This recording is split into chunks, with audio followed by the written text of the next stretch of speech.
இயேசு உங்களை நேசிக்கிறார். பிரியமானவர்களே, இந்த நாளில் ஆண்டவர் நம்மளோடு பேசும்படி வேதத்திலிருந்து ஒரு 2 வசனங்களை கூட வாசித்து ஆண்டவர் நமக்கு கற்றுக் கொடுக்கக்கூடிய காரியத்தை பார்ப்போம். அது ஆமோஸ் தீர்க்கதரிசியின் புஸ்தகம் 4வது அதிகாரம் 1-2 வசனங்கள் இப்படியாக சொல்லுகிறது. சமாரியாவின் மலைகளில் உள்ள பாசானின் மாடுகளே, நீங்கள் இந்த வார்த்தைகளை கேளுங்கள். தரித்திரரை ஒடுக்கி எளியவர்களை நொறுக்கி அவருடைய எஜமான்களை நோக்கி நாங்கள் குடிக்கும்படி கொண்டு வாருங்கள் என்று சொல்லுகிறீர்கள். இதோ கர்த்தராகிய ஆண்டவர் உங்களை துறடுகளாலும் உங்கள் பின் சன்னதியை மீன் பிடிக்கிற தூண்டில்களினாலும் இழுத்து கொண்டு போகும் நாட்கள் வரும் என்று அவர் தம்முடைய பரிசுத்தத்தை கொண்டு ஆணையிட்டார். பிரியமானவர்களே, ஆண்டவர் அங்கு சொல்லுகிற காரியமே பாசானின் மலைகளில் உள்ள மாடுகளை கொழுத்து போயிருக்கிறது.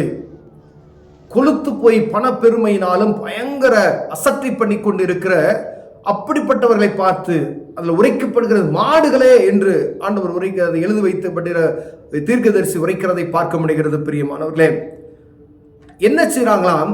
தங்களுக்கென்ற ஆஸ்திகளை சேர்த்து கொண்டு எளியவர்களை ஒடுக்கிறது. எங்களுக்காக குடிக்க அவர்களை எஜமான்களை கொண்டு வாருங்கள் என்று சொல்லி அவர்களை அடிமைப்படுத்தி நொறுக்கி அவர்களை ரொம்ப நெருக்கும் பொழுது ஆண்டவருடைய சத்தம் என்ன சொல்லப்படுகிறதுனா, நீங்க உன் பின் சன்னதி பாதிக்கப்படும் என்று ஆண்டவர் சொல்லுகிறார். பிரியமானவர்களே, நீங்க எளிமையாய் ஏதோ உங்களுக்கு இருக்கிற பலம், எனக்கு இருக்கிற பணபலத்தினால, எனக்கு இருக்கிற ஆடம்பரத்தின் நிமித்தமாய் நான் எளியோரை நான் ஒடுக்கி விடுவேன் என்று நினைக்கலாம். ஆனா ஆண்டவர் சொல்லுகிறார், இது நிமித்தமாய் ஏற்படக்கூடிய ஒரு பாதிப்பு பாருங்க. ஏதோ கர்த்தராகிய ஆண்டவர் உங்களை துறடுகளாலும், உங்களையே ஆண்டவர் சொல்றாரு, நீங்களும் அதில் மாட்டிக்கொள்வீர்கள். துறடுகளாலும் மீன் பிடிக்கிற தூண்டிலினாலும் உங்களை இழுத்து கொண்டு போகும் காலம் வரும் என்று ஆணையிட்டு ஆண்டவர் சொல்லுகிற அந்த வார்த்தையை நாம் பார்க்க முடிகிறது. பிரியமான, அப்ப எளியவர்களுக்கு ஒரு விரோதமாய் ஒரு காரியம் செய்யும் பொழுது ஆண்டவர் அதை பார்த்து கொண்டு சும்மா இருக்க மாட்டார். எகிப்தில் அவருடைய ஜனங்களுடைய சத்தத்தை கேட்டு ஆண்டவர் எழுந்தருளினார். அங்கு ஒரு பெரிய சங்காரம் உண்டாயிற்று. எகிப்தில் அப்படி ஒரு நாள் உண்டானது இல்லாத போல பயங்கரமான ஒரு சங்காரம்.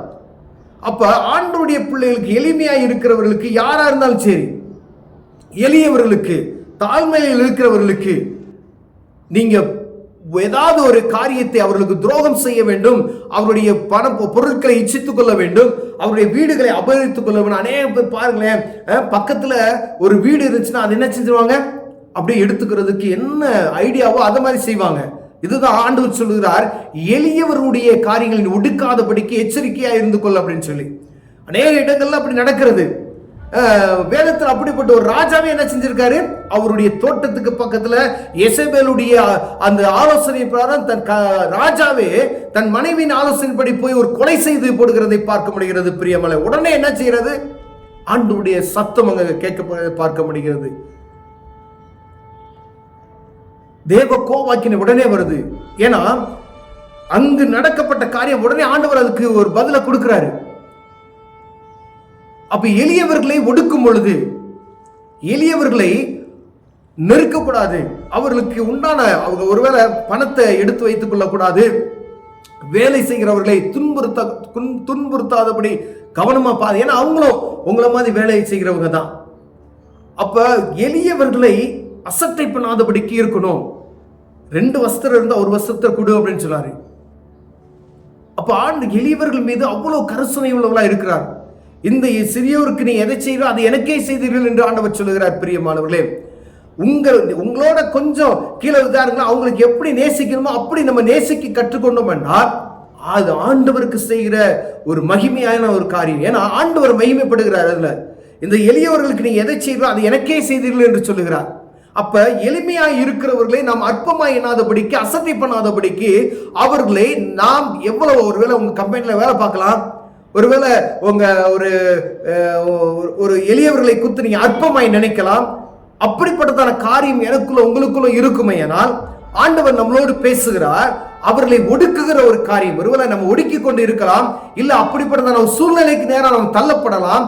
ஆனா ஆண்டவருடைய வார்த்தையின் சத்தத்தை நாம் கேட்கும்படி ஆண்டவர் நம்மளோடு பேசுகிறார்.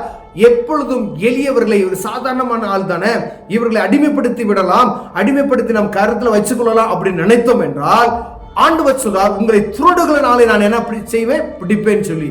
அநேக இடங்கள்ல அவர்கள் செய்கிற காரியங்களை நான் பார்க்க முடிகிறது பிரியமானவர்களே. அடிமைத்தனமாய் வைத்திருக்கிறதை, அநேக அடிமைத்தனம் எல்லாம் ஒரு பெரிய ஒரு கூட்டம் என்ன செய்யறது, ஒரு குறிப்பிட்ட இனத்தை நீ என்ன செய்யக்கூடாது, நீ அடிமையா தான் இருக்கணும், படிக்க கூடாது, இப்படிதான் இருக்கணும், அப்படியே அவர்களை முட்டுக்கட்டை போட்டு அவர்களை உயராதபடிக்கு அவர்கள் தடை பண்ணுகிறார்கள். ஆனா ஆண்டவர் சொல்ல, உங்களையே ஆண்டவர் துணர்களை போடுவேன் என்று சொல்ல, உங்கள் பிள்ளைகளை என்ன செய்வான், தூண்டினால் நான் என்ன செய்வேன், தூண்டில் போடுற முழுகு நான் இழுத்து கொண்டு போவேன் சொல்லுகிறார் பிரியமானவர்களே.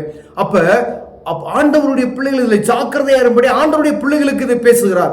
ஒருவேளை வேத வசனத்தை அறிந்து கொண்டவர்களாகி நாம் அப்படிப்பட்ட காரியத்தை செய்து கொண்டிருந்து போய்மையானால், அப்ப நம்ம எச்சரிக்கையா இருந்து அந்த காரியத்திலிருந்து தேவ சமூக ஆண்டவரே இந்த காரியத்தை செஞ்சுட்டேன் மன்னிச்சிருங்க அப்படின்னு சொல்லி அந்த காரியத்திலே எளியவர்களை ஒடுக்காதபடிக்கு கவனமாய் இருக்கும்படியாய் அவர்களை நேசிக்கும்படி ஆண்டவர் நம்மளோட பேசுகிறார். ஆண்டவரை அறியாத ஜனங்கள் ஒருவேளை இதை பார்த்தாங்க அப்படின்னு சொன்னா, எளியவர்களை ஒடுக்காதபடி அவர்களை நேசிக்கிறவர்களாய் காணும்படியாய் ஆண்டவர் விரும்புகிறார் பிரியமான. எப்படி என்னையா நாங்க எளியவர்களை ஒடுக்கிறோம், அபகரிக்கிறது, சொத்துக்களை அபகரிக்கிறது, கேட்பதற்கு ஆள் இல்லை என்று சொல்லி அவர்களை என்ன செஞ்சிடறோம், அவர்களை ஓரம் கட்டுகிறது. அப்படிப்பட்டதான காரியம். ஒரு அப்படிப்பட்டவர்களுக்கு ஆண்டவர் அவர் துணையாய் இருக்கிறார். ஆண்டவர் அதான் சொல்றாரு, இவருக்கு இந்த சிறியர்கள் நீங்கள் எதை செய்தீர்களோ அதை எனக்கு செய்தீங்க அப்படின்றாரு. அப்ப அதாவது திக்கற்ற பிள்ளைகளின் தகப்பனாய் இருக்கிறார். அப்படிப்பட்டவர்களுக்கு நாம் துரோகம் செய்யாதபடிக்கு எச்சரிக்கையா இருக்கும்படி ஆண்டவர் உங்களோடு என்னோடு பேசுகிறார் பிரியமானவர்களே. அப்படிப்பட்ட காரியத்தை செய்யாதபடிக்கு, நம் சன்னதிகள் செய்யாதபடிக்கு அவருக்கு கற்றுக் கொடுக்கணும். அவர்களை நேசிங்க, அவர்களுக்கு உங்களால் கூடுமான மட்டும் உதவி செய்யுங்க அப்படின்னு சொல்றார். அவர்களை பார்த்தா ஒரு அற்பமா எண்ணாதபடிக்கு கவனமா இருக்கும்படி ஆண்டவர் நம்மளோட பேசுகிறார். ஒருவேளை இப்படிப்பட்ட காரியம் எனக்குள்ள உங்களுக்குள்ள இருக்குமேனால் அதை திருத்தி கொண்டு ஆண்டோடைய நாம மகிமைப்படுவதற்காய் நம் பின் சன்னதிகள் பாதிக்கப்படாத இருக்கும்படியாய் அப்படி உதவி செய்வோமானால் ஆண்டவர் நம்மளை நேசித்து வழிநடத்த வல்லமையாக இருக்கிறார். கண்களை மூடுவோம், ஜெபம் செய்வோம். அன்பின் தகப்பனே, எளியவர்களை ஒடுக்காதபடி எங்களை காத்துக்கொள்ளுங்க ஆண்டவரே. எளியவர்கள் நேசிக்கிற அந்த கிருபை எங்களுக்கு தாங்க. இயேசுவின் நாமத்தில் பிதாவே, ஆமென்.